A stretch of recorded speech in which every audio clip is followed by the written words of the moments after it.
ओम श्री चंद खननम दिव्यम गंधादिम सोमनोहरम विलेपनम श्रम श्रेष्ठम। बाहर करो किनारे। यताम वनस्पतिर्षो भूतो रख दो दिलारी। वनस्पतिर्षो भूतो गंधादियो गंडोत्तमः आग्र्याम सर्वयाम धूपम प्रतिगृह्यताम। नैवेद्य निकाले खातिर प्रसाद की दोना है, प्रसाद निकालो। हाँ दूलम प्रतिगृह्यताम धूप हिरण्यगर्भस्थम हिम बीजम विभावसु अनंत पुण्य फलदम अता शांतिम प्रयक्ष में। चलो तिलक लगाओ मेरे। गोविंदाय नमो नमः। बस बस कर ओम हरि नमो ब्राह्मण देवाय गौ ब्राह्मणताय जगतताय कृष्णाय गोविंदाय नमो नमः। खड़े नहीं हो जो बैठे वो कैमरामैन है तो पहला आज एक दूसरे की माला पकड़ लेता है। एक दूसरे की माला पकड़ ले। आज पकड़ो एक दूसरे की माला पकड़ो। आज तो क्या माला पकड़ो आज से देख के कहीं ये बस अब सही चल ठीक। चावल फूले के हाथ जोड़। ओम हरे ओम तो मंगलम भगवान विष्णु मंगलम गरुड़ाध्वज मंगलम पुंडरीकाक्षो मंगलाय तनो हरि अखंड मंडलाकारं व्याप्तमेन चराचरं तत्पदं दर्शितं येन तस्मै श्री गुरुवे नमः। श्री गणेशाय नमः। तो कोटिमारतंडसो प्रचंड है प्रकाशयंगो रत्नमाल दीप्तो मुकुटो ललाम है। सोने शंख चक्र गदा पद्मचारि बाहुन में अबामोर इंदिरा विराजे बरबाम है। मिश्र लाल वसन विशाल गातो नील जल जाति के समान मृदु श्याम है। देव जपै नाम नित्य अर्थ धर्म काम मोक्ष ऐसे सत्यदेव को प्रणाम है प्रणाम है। शरीरोल्लसत् भानु कोटि प्रकाशं घन श्यामल पूजित देव वृंदो जनानंदम लोकनाथम रमेशम विभुम सत्यनारायणम नित्यमिंडे। श्री गणेशाय नमः। अभ्यासो वाचो श्री श्रुतवाचो अनतां प्रवक्ष्यामि शृण्वन्सत्तमः कश्चित् काशीपुरे रम्ये आसी प्रोदिन रहा। सूजी कहते एक समय 9 साल चित्र ने 88,000 गण पुराण के वाचने वाले श्री सूजी महाराज से प्रश्न करते हैं। ऋषियों ने आपस में एकत्र विचार किया कि ये घनघोर कलयुग आ रहा है, इस युग में धर्म की कैसे रक्षा होगी कि भगवान तक कथा रुचेगी नहीं। भगवंत मंदिर का खंडन रुद्र विवाह करेगा त्य को अवलोकन देख जवान सभी निज मातु पिता को नहीं चहेगा। जन भांग धतूर नशा में निरंतर बिगड़े फिरेगा चंचले से अबे प्ररूप धर पवन सुतो आज गए जिमि पोतो। या तप करने से कौन ऐसा फल प्राप्त होता है कृपा करके वर्णन करो श्री की इच्छा है। सूजी ने कहा एक साधे सब सधे सब साधे सब जाए और पानी देवे मूल को फूल ही फर ही लगाए। मेरे उद्देश्य का लाभ लेना चाहते हैं एकाग्र मन करके मेरी वाणी को श्रवण करें। ऋषियों ने कहा गुरुदेव आप कृपा करके वर्णन करो। सूजी कहते हैं ऋषियों एक दानार दो योगी परानुग्रह कांक्षा। एक समय योगी राज नारदुनी भ्रमण करते हुए मृतलोके मुपागता नारद जो है नारद मृतलोक में आ गए। और नारद जी मृतलोक में आकर के क्या देखा कि को तेली का बैल बनाओ दिन रात लिए चखनी चख घूमत है। को हस्ती बना पग साकल में पर बंधन पे नित झूमत है। को स्वान बना हिलावत पूछ रहे हो दुतिकार हो बेपग चूमत है। कभी चंचल देह अनेक धरे जीवित तो घूमत है। इस प्रकार मनुष्य और जीव की दशा को जब नारद जी ने देखा विचार करने लगे इन और मनुष्यों का कल्याण कैसे हो। तो एक बार कर तल कर वीणा गावत हरि गुण परम प्रवीणा। क्षीर सिंधु गवने मुनि नाता जहाँ बसई रमा निवास श्रुति गाथा। नारद जी बीड़ा बजाते हुए श्रीमन नारायण नारायण नारायण, श्रीमन नारायण नारायण नारायण, नारायण नारायण करते हुए नारायण के धाम पहुंच गई। जब नारायण के धाम पहुंचे नारद जी को भगवान विष्णु ने देखा, कहने लगे हे देवर्षि देव नारद, आपके आने का, हे देवर्षि जी आपके आने का कारण क्या है, कृपा करके तो वर्णन करो। नारद ने कहा प्रभु मृत लोके जना सर्वे नाना क्लेशमृता, मृत लोक में मनुष्य और जीव नाना प्रकार के योनि में जन्म को प्राप्त करके भ्रमण कर रहा है। कैसे? भय बिकल खगु मृगु यही भांति, अपर कथा के से कह जाती, ये कलिकाल कठिन उर्गारी, पाप परायण सब नर नारी। ऐसी दशा है मृत लोक में। नारद जी की वाणी को जब भगवान ने सुना, कहने लगे देवर्षि नारद, संसार की इच्छा से, परोपकार की इच्छा से आपने बड़ी सुंदर बात पूछी है कि बिरला फलेन आपको नदी न संचय नीरो, अपर सारथ के कारण साधु न धर्यो शरीर। आपका जन्म परोपकार के तार्थ हुआ है, इसलिए देवर्षि नारद मैं वर्णन करता हूँ। जो मेरा व्रत पूजन इस कलयुग में करेगा उनकी सभी मनोकामनाएं पूर्ण होंगी। नारद ने कहा प्रभु आपके व्रत पूजन का फल क्या है, विधान क्या है और कब करना चाहिए, सो कृपा करके वर्णन करो, विष्णु की इच्छा है। नारद जी की वाणी को श्रवण करके भगवान विष्णु ने कहा देवर्षि नारद, मेरा व्रत दुख शोकादि शमनम धनधान प्रवर्धनम सौभाग्य संतत्क्रम सर्वत विजय प्रदम। मेरा व्रत दुख शोकादि को दूर करने वाला, धनधान को बढ़ाने वाला, सौभाग्य संतान को देने वाला, सब जय विजय को प्राप्त करने वाला। मेरा व्रत पूजन किसी भी दिन, कोई दिन निश्चित नहीं, अश्विन कस्मिन दिने व्यक्ति श्रद्धा समन्विता। मेरा व्रत पूजन किसी भी श्रद्धा और भक्त से मेरा व्रत पूजन करे। नैवेद्य के लिए रबाजों के उतना प्रसाद भगवान के लिए अर्पण करे। प्रसाद को पा करके रात्र में जागरण करे, नृत्य गाना करे। जब कथा को श्रवण करके अपने घर को जाए तो हे नारद जी मेरा स्मरण करते जाएं। जो मनुष्य इस प्रकार इस कलयुग में मेरा व्रत पूजन करेगा उनकी सभी मनोकामनाएं पूर्ण होंगी। इस प्रकार भगवान महात्मा नारद मुनि से कहते हुए आठ स्कंद पुराणे रेवा खंडे श्री सत्यनारायण कथायाम प्रथमोध्याय वृंदावन विहारी लाल की। सामने छोड़, सामने बढ़ा।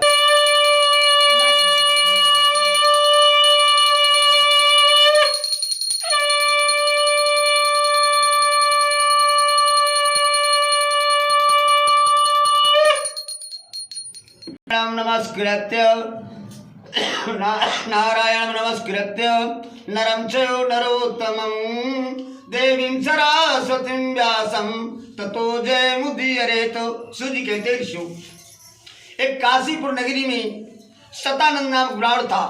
हे ऋषियों, ब्राह्मण कैसे था कि सब गरीब होने के कारण नित्य दुखी होकर के भिक्षा लेने के लिए भ्रमण करता था। ऐसे दुखी ब्राह्मण को देख करके भगवान ने क्या किया, कहते क्या है कि सब माम प्रिय सब माम उपजाए, सबते अधिक मनुज मोहि भावे, तीन माह दुज माह श्रुति धारी, तीन माह निगम नीति अनुसारी। भगवान कहते संसार में मुझे सभी जीव सभी प्राणी प्रिय हैं। उन प्राणियों में ब्राह्मण मुझे प्रिय से स्वयं वृद्ध ब्राह्मण प्रपक्षम दूजरातो। बूढ़े ब्राह्मण का रुधान करके सतानंद के दरवाजे पर जा पहुंचे। कहने लगे हे ब्राह्मण देवता, आपके भ्रमण करने का कारण क्या है, कृपा करके वर्णन करो, ईश्वर की इच्छा है। बूढ़े ब्राह्मण को देख करके सतानंद ने कहा मैं तो दीन हूँ, गरीब हूँ, भिक्षा मांगने के कारण नीति दरवाजे दरवाजे पर भ्रमण क्या करता हूँ। यदि कोई उपाय आप जानते हैं तो कृपा करके वर्णन करें, ईश्वर की इच्छा है। बूढ़े ब्राह्मण भगवान ने कहा सतानंद सतनामाचितार्थ फलंदा, हे सतानंद जी तुम भगवान विष्णु का व्रत पूजन करो, जिनके व्रत पूजन करने से मनुष्य पापों से छूट जाता है। इस प्रकार भगवान व्रत का विधान समझा करके अंतर ध्यान हो गए। सतानंद ने विचार किया कि जो बूढ़े ब्राह्मण ने बतलाया है उसे मैं वश करूंगा। इस विचार भंग रहने के कारण उस ब्राह्मण को रात में नींद भी नहीं आई। तथा व्राता समुस्ताय सत्यनारायण व्रतम कृति संकल्पम भिक्षार्थम गमद्विजा। प्रातः काल उठ करके सतानंद ने संकल्प किया कि हे भगवान की इच्छा के द्वारा जो धन मिलेगा प्रभु मैं आपके पूजन लगा दूंगा। ऐसा कह करके भिक्षा लेने के लिए चल पड़ा। तो जा पर कृपा राम की होई, ता पर कृपा करे सब कोई। तो राम भेजे दाहिने सवै दाहिने ताई। जिन पर भगवान की कृपा हो जाए, संसार की कृपा होने में देर नहीं लगती, उस दिन ब्राह्मण को बिना मांगे वो सा धन इकट्ठा होगा और उस धन के द्वारा पूजन की सामग्री को लेकर के वो ब्राह्मण घर गया। मासी व्रतम कृतम, वो व्रत पूजन हर महीना का महीना भगवान विष्णु का पूजन करेगा। वही ब्राह्मण भाई बंधुओं को बुलाया और विस्तार पूर्वक कर रहा था। तस्मत् तत्र काले कास्कृता समागतम। उसी समय एक लकड़हारा जो ब्राह्मण के साथ ही लकड़ी बेचने जाया करता था, वो भिक्षा मांगने जाया करते थे, वो लकड़ी बेचने जाया करता था। लकड़हारा पहुंचा, देखा यहाँ तो झोपड़ी थी और यहाँ सुंदर महल खड़ा है। बेचारे गरीब ब्राह्मण को लेकर निकाल करके किसी ने अपना महल बना रखा होगा। भीड़ लगी हुई थी दरवाजे पर। लोगों से पूछा भैया सतानंद ब्राह्मण थे कहाँ गए? लोगों ने कहा बताया कि जिनके दरवाजे पर आप खड़े हैं ना, ये सतानंद जी का ही भवन है। ऐसा आश्चर्य में पड़ करके फिर भी वो लकड़हारा लकड़ी का गट्ठा रख दिया और उस घर में प्रवेश किया। ब्राह्मण को देख करके पड़पतम प्राहा किम ते कृते त्वया किम फलम प्राप्नोति तादम में प्रभु। ब्राह्मण को प्रणाम किया, कहने लगे हे ब्राह्मण देव, यह आज आप कर क्या रहे हैं? किस देवता का पूजन कर रहे? कृपा करके वर्णन करे, विष्णु की इच्छा है। ब्राह्मण ने कहा हे लकड़हारे, जो कुछ आज वैभव देख रहा है ना, मेरा नहीं, इन्हीं भगवान विष्णु की कृपा से मुझे सब कुछ प्राप्त हुआ है। तस्मागे तम ज्ञात्वा काष्केतार्चितः पपोजनम प्रसादम च भुक्त्वा नगरम्यो। वो लकड़हारा वहां पर बैठ करके कथा को श्रवण करके प्रसाद खा करके जल पीकर नगर को चलने लगा। रास्ते विचार करता है भगवान आज लकड़ी बेचने के पश्चात तो जो धन मिल जाएगा प्रभु मैं आपके पूजन लगा दूंगा। ऐसा कह करके लकड़ी का बोझा लेकर के चल पड़ा। कहाँ? जगाम नगरे रंभे धनी नावित संस्थिता तस्मिन काश्चमनो तो प्रातवान सौ। जहाँ पर धनी लोग रह रहे थे वहां गया। उस लकड़ियों का दूना धन प्राप्त किया। सुंदर पके केले के फल, शक्कर, घी, दूध, पंचायत पूजन की सामग्री को लेकर के वो लकड़हारा घर गया और भगवान विष्णु का पूजन करेगा। तत्प्रतस्पृहारेण धनपुत्रादिको भवतो इह लोके सुखम भूत्वा चांते सत्यम प्रमेयो। जब तक वो लकड़हारा मृत लोक में रहा, मृत लोक के सुखों को भोगता हुआ अंत में वैकुंठ के धाम को प्राप्त हुआ। आत्मस्कंद पुराणे रेवाखंडे श्री सत्यनारायण कथायाम द्वितीय अध्याय वृंदावन विहारी लाल की जरा भवानी जो बजा।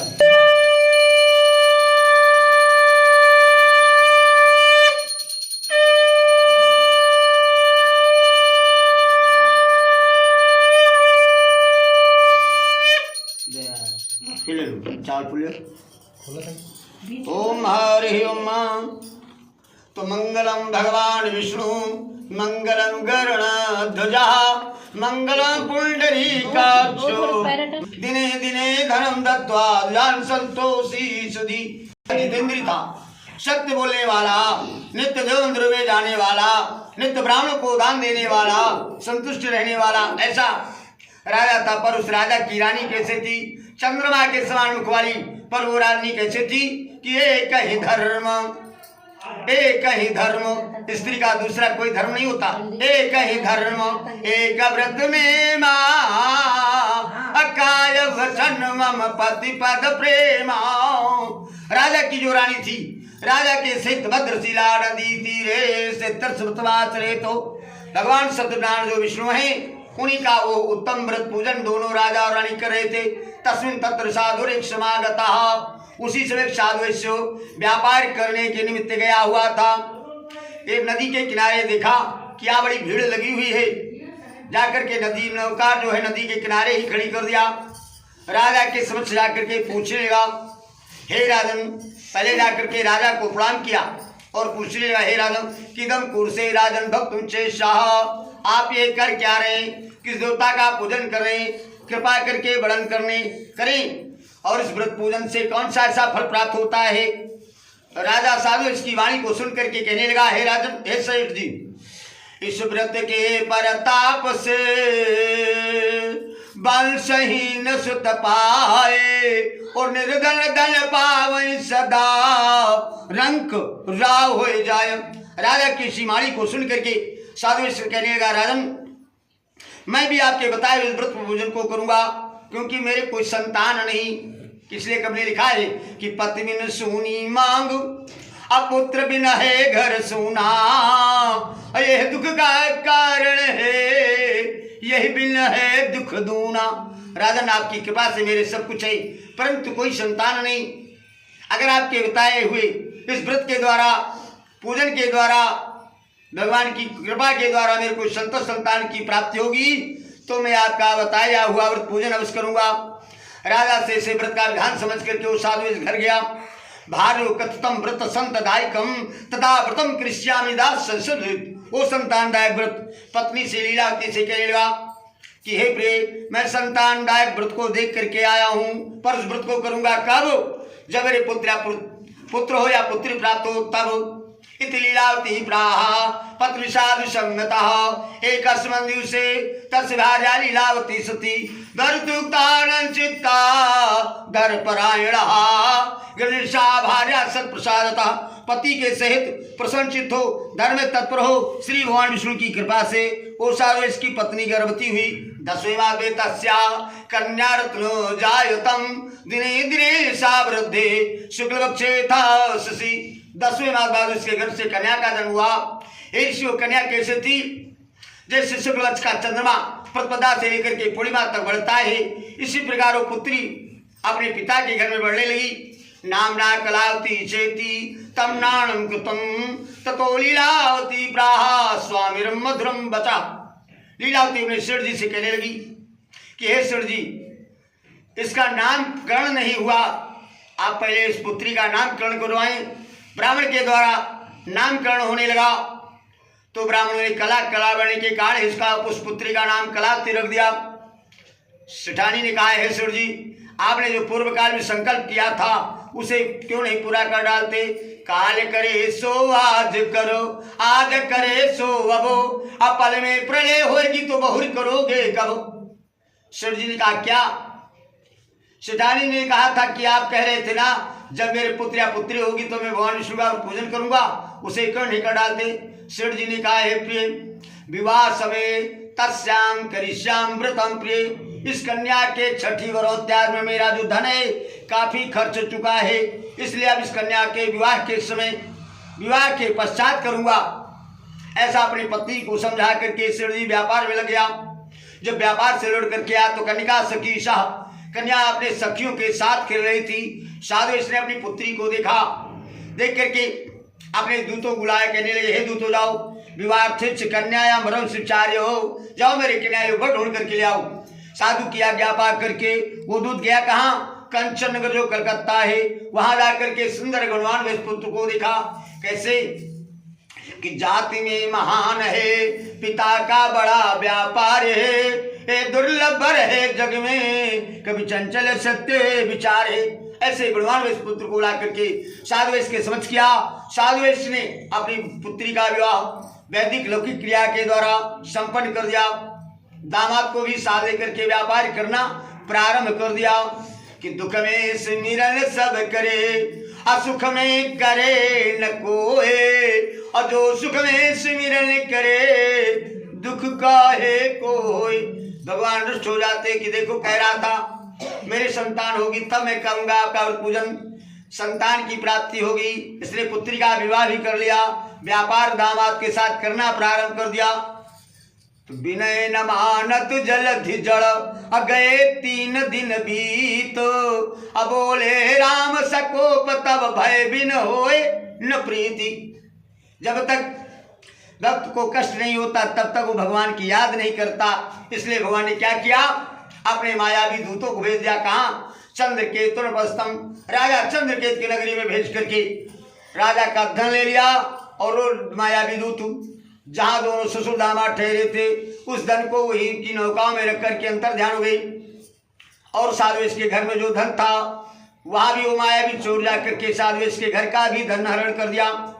आदि व्याधि समायुक्ता तस्पासात दुःखिता अन्न चिंता परा भूत्वा ब्राह्मचो गृह गृह। राजा के दूत राजा का धन पता लगाते लगाते वहीं पहुंचे। दृष्टवा नपम धनम बंध नितुलसिता, जहाँ राजा का चोरी हुआ धन पड़ा हुआ था उन दोनों वेश्यों को चोर समझ करके बंदी बना लिया। राजा के दरबार में राजा के दूत पहुंचे, कहने लगे राजन ये बड़े बलवश चोर हैं, दिन में व्यापार करते हैं और रात्र में चोरी करते हैं। साधु इसने हाथ जोड़ करके कहा राजन मैं चोर नहीं हूँ, व्यापारी हूँ, व्यापार हेतु आया हुआ, पर भगवान की माया से उनके कहने को किसी ने सुना। राजा उनको सोन बिना सोचे समझे कारागार विचारता, कारागार जेल में डलवा दिया। उनका जो धन था अपने कोष खजान जमा कर लिया। साधु इसके घर में जो धन था वहां में चोर चुरा लगे। लक्ष्मी के सुतचारी धर्मग्न चोर अजेठे सुत प्रमाण ते करे तिबड़फोर। आज व्याज के अगले राजा ने दंड दिया, चोरी हुई इनकी चिंता। भूख प्यासे दोनों स्त्रियां लीलावती और कलावती कन्या भूख से व्याकुल होकर के घर घर भ्रमण करने लगी। एक अस्मन्यु से जाता चुदा मंदिरम गत्वा पश्य सत्यनारायणश्चो। एक दुष्कलावती कन्या भूख से व्याकुल होने के कारण एक ब्राह्मण के घर जा पहुंची। वहां जाकर के क्या देखा, कथा श्रुतम प्रसादम बचन कृत्वा रातो ग्राम प्रति। वहां पर बैठ करके कथा को श्रवण करके प्रसाद खा करके रात्रि के समय घर पहुंची। माता कलावती कन्याम कथ्यामास प्रेमता। माता ने कहा हे बेटा इतनी रात बीत गई, तू कहाँ रही, तेरे मन में क्या है, न तो तेरा पति घर में न पिता, इतनी रात भ्रमण करती हो। साधु पंडित वैश्य अघूमय पावय मानु नीति कहते अबला फिरे होवे अति अपमान। स्त्री जात को भ्रमण न करना चाहिए, इस प्रकार अपनी पुत्री को समझाने लगी। कलावती कन्या ने कहा हे माँ द्विजालेश्वा से दिकम। ब्राह्मण के घर में सब कामों को पूरा करने वाला नारायण भगवान विष्णु का पूजन हो रहा था। तब तक वहीं रही कन्या की वाणी को सुन करके लीलावती ने विचार किया, सोचना प्रारंभ कर दिया कि जो व्रत पूजन हमारे पतिदेव ने आज तक नहीं किया, जिसके द्वारा हमें इतना कष्ट प्राप्त हो रहा है, उसने क्या किया, पास पड़ोसिन से पूजन की सामग्री मांग जांच करके इकट्ठा करने लगी और भगवान विष्णु का पूजन करने लगी। पूजन करते समय कथा को श्रवण करते समय भगवान से प्रार्थना करने लगी कि हे भगवान मेरा पति मेरा दामाद जहाँ कहीं भी हो शीघ्र घर को आ जावे। ऐसी भक्ति को देकर के दर्श्याम चंद्रकेतुस्तम। उसी रात में राजा चंद्रकेतु को स्वप्न में भगवान ने कहा दे हे राजन देयम श्यामी श्राद्धन पुत्रम। हे राजन जो दोनों वैश्यों को तुमने बंदी बना रखा है उन्हें सवेरे छोड़ दो और उनका जो धन ले लिया है सो दे दो, नहीं तुम्हारा राज्य धन पुत्र मैं नष्ट कर दूंगा। राजा से कहकर के भगवान अंतर ध्यान हो गई। राजा सभा बैठ करके स्वर्ण का विचार करने वाले ब्राह्मण को लाया। उन ब्राह्मणों ने छोड़ देने क्या क्या दी। इति राघवचा सत्वा उचित्वा महाजन प्राहुति विनालिता। इतना बड़ा राजा भयभीत होकर के कारागार से उनको मुक्त करने लगा। सेठ जी ने सोचा कि हमको लग रहा है राजा फांसी की सजा देने वाला है, कि राजा के मन की बात को नहीं जानत है कोई। अब पहले तो बंदी भया अब क्या जाने होए, अब क्या जाने होए शीश तो नहीं बचेगा और फांसी लागत प्राण अब नहीं बचेगा। चंचल कौन हवाल करेगा मेरो राजा। अभी तक राजा हमें जेल में डाली था, हमको लग रहा फांसी की सजा देने के लिए बुला रहा है। राजा उनको भेज देकर के समझाने लगा कि हे शरण जी तुम मुझसे भय मत करो, तुम्हारे जो प्रारब्ध पाप कर्म थे उसके द्वारा जो है कष्ट मेरे द्वारा तुम्हारे प्रारब्ध पाप कर्मों के द्वारा मुझसे जो है कष्ट मिला, इसलिए उस कष्ट को क्षमा करो। नाव को बुलवाया, राजा नाव को बुलवा करके बड़े बड़े बाल थे उनको बनवाया। वस्त्र अलंकार वस्त्र जो कपड़े हैं अलंकार जो गहने उनको दे करके संतुष्ट किया। द्रव्यम दूणीकृतवान जो नौका से धन लेकर के रखा था दूतों के द्वारा उनकी नौका में दूना धन भरवा दिया। कहने लगे हे श्री जी तुम अपने घर को जाओ। राजा को प्रणाम करके दोनों कहने लगे राजन आपकी कृपा से हम घर को जाएंगे। ऐसा कह दोनों घर को चल देते हुए आत्मस्कंद प्राणी रेवा खंडे श्री सत्यनारायण कथायाम तृतीयोध्याय वृंदावन बिहारी लाल की जय।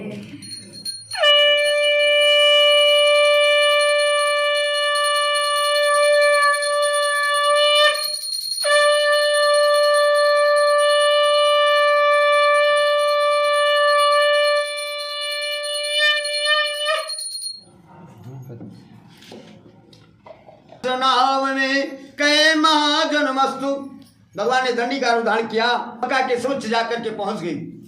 कहने लगे हे शरण जी ये बताओ तुम्हारी इस नौका में क्या हो रहा है। वो महाजन राजा से दूना धन को प्राप्त करके क्या कहता है, हे धनी महाराज क्या रुपया पैसा की इच्छा करके आए हो। एक तो मैं जात का वैश्य हूँ, मेरी नौका में तो रुपया पैसा नहीं। भगवान ने कहा क्या भरा हुआ शरण जी। साधु कहने लगा लतात्रादिकम चवे बरते तणी मम। मेरी नौका में लता पता भरे। और कैसे लता पता कि हर बहेड़ा बलगूलर बनास्पत डुंगरी पारा है। हम उसकी मुट्ठी माजूम काजू काचनी छुहारा है। तो पिपरा आंवला अजवाइन आलू बुखारा है। चंचल चिरौंजी सुचार चीनी लाइची लुभान सोड़ा खा रहा है। तेजपात धनिया सौंफ जीरा हींग हल्दी आदि गरम मसाला है। सालिम सुपारी सुरती सहर बनारस की। तो कत्था श्वेत कटनी का काला है। जहर खार जहर मार जावित्री जाफरान सिंधिया सुहागा अमिल तास वाला है। असहत सफेदा सामर नमक गरी का गोला तो बड़ा कलकत्ता वाला है। इसी प्रकार की मेरी नौका में भरा हुआ है। भगवान ने कहा हे शरण जी सत्यम होते बचा, तुम्हारा वचन तुमको सत्य हो ऐसा कह करके भगवान वहां से थोड़ी दूर में जा करके मूर्ख हृदय न चेत जो गुरु मिलहि बिरंचि सम। सेठ जी भगवान विष्णु को नहीं पहचान सके, दंडी महाराज को नहीं पहचान सके। इसलिए दंडी बाबा महाराज जो गए क्या किया, उन्होंने एक बड़ वृक्ष के नीचे जाकर के आसन लगा लिया, बैठ गए। क्योंकि भगवान जानते थे कि जब नौका पे देखेगा तो जो है वो मेरे ही शरण में आएगा। इसलिए भगवान ने बड़ वृक्ष के नीचे आसन लगाया और बैठ गए। साधु से नित्य क्रिया किया। नित्य क्रिया करने के पश्चात जब नौका में चढ़ करके देखा तो नौका जल से ज्यादा उठी थी। हीरे जवाहर भरे थे तो नौका जल में डूबी थी। और जब उसमें लता पता भर गई तो ऊपर आ गई। नौका में चढ़ करके देखा तो दृष्टा लता त्रिकम चेवे मूर्छितो पद हुई। लता पता दे करके मूर्छा खा करके गिर पड़ा। तो उसकी पुत्री का दामाद कहता क्या है, अपने ससुर को छीटा मारा जल से और होश में लाया। कहने लगे पिताजी माल पुनः मिल जाएगा है दंडी का श्रापो। उनसे जा मांगो क्षमा विनय पूर्वक आपो। पिताजी शोक क्यों कर रहे हो, वो जो दंडी महाराज आए हुए हैं उन्हीं के शरण में जाओ तो तुम्हारा धन जो का तो मिल जाएगा। दामाद की इसी वाणी को सुन करके क्षमा श्रापण दोनों प्राणोक्ता महाशोका कुलावतो। साधु भगवान साधु अपने दामाद की वाणी को सुन करके साधु भगवान की वाणी को सुन करके क्या करता है, भगवान को दूर से प्रणाम किया। कैसे प्रणाम करता है, प्रणतपाल रघुवंश मणि करुणा सिंधु करारी गए शरण प्रभु राखिए सब अपराधो विसारी। तुम्हें अपराधी जन्म का दक्षिक भरा विकारो। तुम दाता दुख भंजना मेरी सुनो पुकार। कृपा की न होती जो आदत तुम्हारी तो सुनी ही रहती ये अदालत तुम्हारी। मुलिम न होता न तुम मेरे ठाकुर न घर घर में होती पुकार तुम्हारी। प्रभु गलती मुझसे जो कुछ हो गई हो कृपा करके उसको संहारो मुरारी। इस प्रकार वो साधु भगवान के चरणों में गिर गया। भगवान ने देखा कि साधु शरण गए प्रभु राखिए सब अपराध विसारी। जो शरण में पहुंच जाता है भगवान सारे अपराधों को क्षमा कर देता है। पर भगवान ने कहा क्या, उस समय कब ने लिखा क्या है कि बंदी गृह से छूट गया और फिर भी हुआ न चेत। लता पता बतलाए करे अब क्यों पड़ा अचेत। साधु भगवान की स्तुति करता है, प्रभु तुम में मोहिता सर्वे दियो कसा। प्रभु आपकी माया से ब्रह्मादि देवता मोह को प्राप्त होते, आपके रूप गुण शील को नहीं जान पाते। मैं तो मूढ़ हूँ, आपको कैसे जान सकूं। त्राहिमाम शरणागतम, शरण में आपकी रक्षा की रक्षा करें। ऐसे भक्ति भरे वचन सुन करके भगवान प्रसन्न हो जाते हैं। कब ने लिखा क्या है कि मधुर वचन से जाय मिटो उत्तम जन अभिमान। तनिक शीत जल से मिटे मनोवांछित वरदान देकर के भगवान वहीं पर अंतर ध्यान हो गए। साधु इसने जा करके अपनी नौका को हीरे जवाहरात से लेकर के कहता है सफलम वांछित मम, भगवान की कृपा से मेरा मन पूर्ण हुआ है। नौका में बड़े बड़े रत्नों को जोड़ करके अपने नगर को जब चलेगा तो दामाद से कहता पुत्र देखो अपना रत्नसार जो नगरी है वो दिखाई दे रही है, इसलिए धन के रक्षक दूतों को आगे भेज दिया जाए। वो दूत सेठानी के पास पहुंचा। सेठानी जी से कहने लगा हे सेठानी जी निकटे जामा से तो बड़ी को नगर के समीप श्रेणी बहुत सा धन लेकर के आ रहे हैं, उनके दर्शन में चलना चाहिए। सुत्वादोत्तम वाक्यम महारसती सती सत्य पूजाम तर्जापति। लीलावती अपनी जो है पुत्री से कहने लगी हे पुत्री, हे बेटा मैं तो साधु के दर्शन को जा रही हूँ, तुम पूजा करके प्रसाद खा करके आना। कलावती कन्या व्रत को समाप्त कर देती है, प्रसाद का भी परित्याग कर दिया, पर दर्शन के लिए चल पड़ी। ते दृष्टो सतदेव भरताणिम तरणिम तथा भगवान श्रेष्ठ हो जाते हैं। दामाद की नौका जल में अंतर ध्यान कर दिया। कलावती कन्या जा करके अपने पिताजी को तो देखा पर अपने पति को नहीं देखा। सुख से व्याकुल होती हुई धरती पर गिर पड़ी। मल्लाह जो केवट है वो भी चिंता करने लगे कि नौका साथ चली थी और ऐसे कैसे अदृश्य हो गया। अगर नौका डूब जाती है पर केवट बच जाता है, पर इसमें किसी देवी देवता का प्रकोप है। साधु अपने दामाद की नौका को न देख करके विचार करता मैंने कौन सा अपराध किया। हे भगवान आपने कौन मेरे द्वारा कौन सा अपराध हुआ। उधर कलावती कन्या अपनी माता से कहती है माँ हे विधना मैं का बिगाड़ा जो यही आवत में दुख उड़ारा। बिना पति मुर्का ठिकाना ऐसे तो मर जाना। कलावती कन्या सुख से व्याकुल होती हुई धरती पर गिर पड़ी। प्रसन्न करती अपनी माता से कहती है माँ चंदन चिता लगाए रुचि रुचि माँ तू लगाए दे और दे अवश्य विजाय जाने मेरी शकल विधि। हे माँ तू चंदन का चिता तैयार कर, मैं अपने पद की खड़ाओं को लेकर के उसी में सती हो जाऊंगी। पुत्री के ऐसे चरित्र को देकर उसके माता पिता शेरडी और सेठानी जी भगवान की स्तुत करने लगा।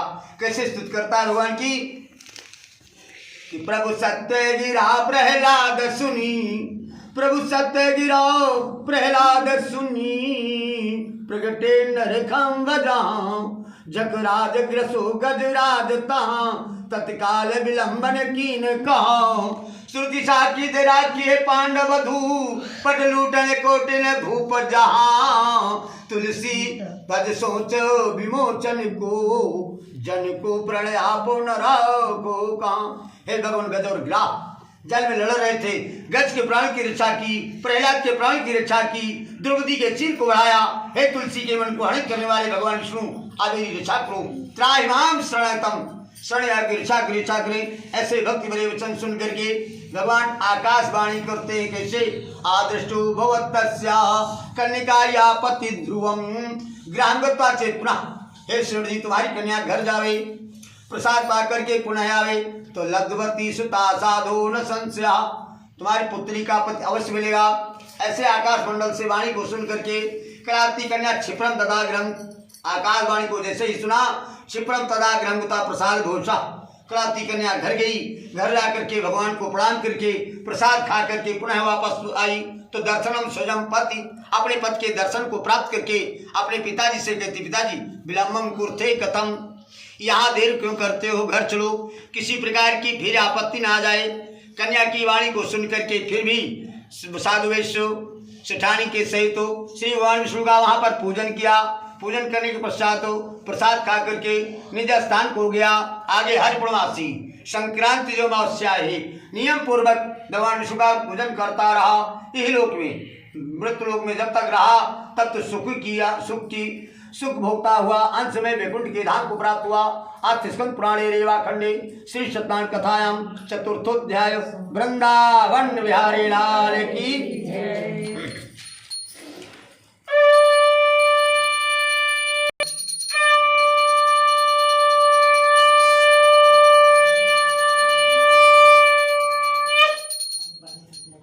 अथो शुक्लांबरधनम देवं शशिवर्णम चतुर्भुजं प्रसन्नवदन ध्यायेत सर्वविघ्नों प्रशांते सूर्य कहते ईशु।